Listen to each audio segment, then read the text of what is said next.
नमस्कार दोस्तों, आपके अपने YouTube channel GK question answer में आपका स्वागत है। आज की इस वीडियो में इतिहास में इब्राहिम लोदी से संबंधित महत्वपूर्ण क्वेश्चन लाया हूं जो सभी प्रतियोगी परीक्षा में पूछे जाते हैं।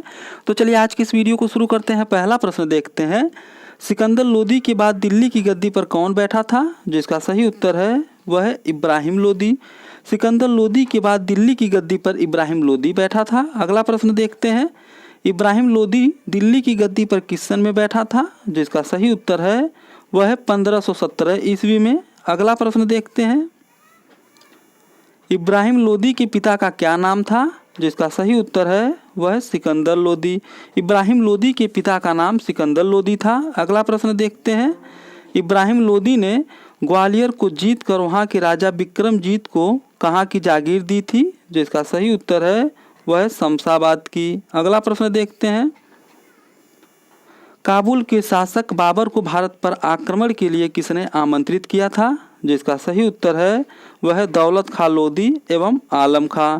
काबुल के शासक बाबर को भारत पर आक्रमण करने के लिए दौलत खां लोदी एवं आलम खां ने आमंत्रित किया था। अगला प्रश्न देखते हैं, पानीपत का प्रथम युद्ध किस सन में हुआ था? जिसका सही उत्तर है वह 21 अप्रैल 1526 ईस्वी में। अगला प्रश्न देखते हैं, पानीपत का प्रथम युद्ध किनके बीच हुआ था? जिसका सही उत्तर है वह है बाबर एवं इब्राहिम लोदी के बीच। अगला प्रश्न देखते हैं, पानीपत के प्रथम युद्ध में विजयी कौन हुआ था? जिसका सही उत्तर है वह है बाबर। पानीपत के प्रथम युद्ध में विजयी बाबर हुआ था, जबकि इब्राहिम लोदी की हार हुई थी। अगला प्रश्न देखते हैं, बाबर ने अपनी कृति बाबरनामा में पानीपत युद्ध को जीतने में मात्र कितने सैनिकों के उपयोग का जिक्र किया है? जिसका सही उत्तर है वह है 12,000। अगला प्रश्न देखते हैं, बाबर ने पानीपत के प्रथम युद्ध में किस युद्ध नीति का प्रयोग किया था? जिसका सही उत्तर है वह है तुलुगमा युद्ध नीति। बाबर ने पानीपत के प्रथम युद्ध में तुलुगमा युद्ध नीति का प्रयोग किया था। अगला प्रश्न देखते हैं, पानीपत के प्रथम युद्ध में बाबर ने तोपों को सजाने में किस विधि का प्रयोग किया था? जिसका सही उत्तर है वह है उस्मानी विधि, जिसे रूमी विधि भी कहते हैं। अगला प्रश्न देखते हैं, पानीपत के प्रथम युद्ध में बाबर ने किन दो प्रसिद्ध निशानेबाज की सेवाएं ली थी?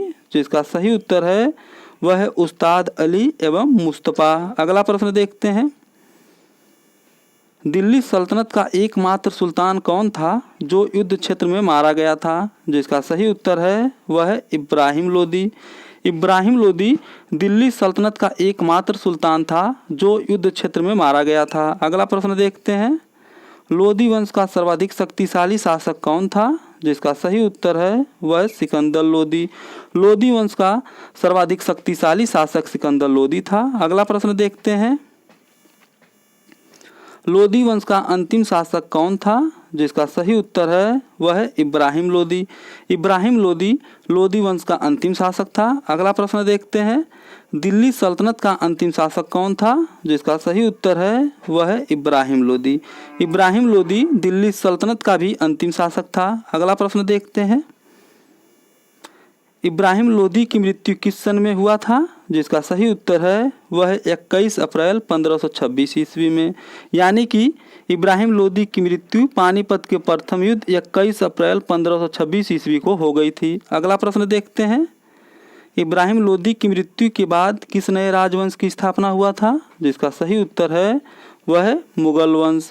अगर ये वीडियो आपको पसंद आती है तो इसे लाइक और सब्सक्राइब जरूर करें, क्योंकि जब मेरी कोई अगली वीडियो बनेगी तो उसका नोटिफिकेशन सबसे पहले आपके यहाँ पहुँच जाएगा।